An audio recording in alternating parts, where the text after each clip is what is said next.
मलाई चाहिँ यो रातो खालको बिँ मनपर्छ। काँडा पनि हुँदो रहेछ होइन। अब हातले नटिप्ने हो भने चाहिँ अब कैँचीले टिपेर पनि टिप्न सक्यो होइन।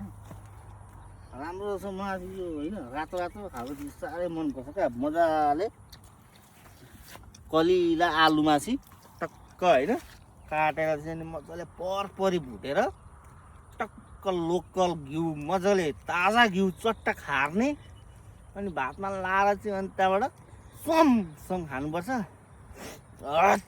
घिउ खाएपछि जिउ पनि लाग्छ।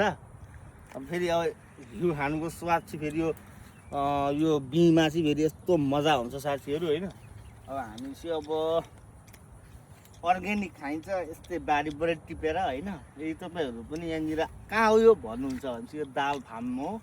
यहाँ बिँ भयो, डल्ले खोर्सानी, करेला, गट्टाहरू, भिन्डी, बैगन, भेन्टा होइन। विभिन्न तरकारी बोडीहरू 2-3 खाले बोडीहरू रहेछन्। यो तपाईँहरू इन्ट्रेस्टेड हुनुहुन्छ भने चाहिँ आउनुहोस्, घुम्नुहोस्, मजा छ है। यहाँ काँक्राहरू सबै विभिन्न तरकारीहरू पाइन्छ।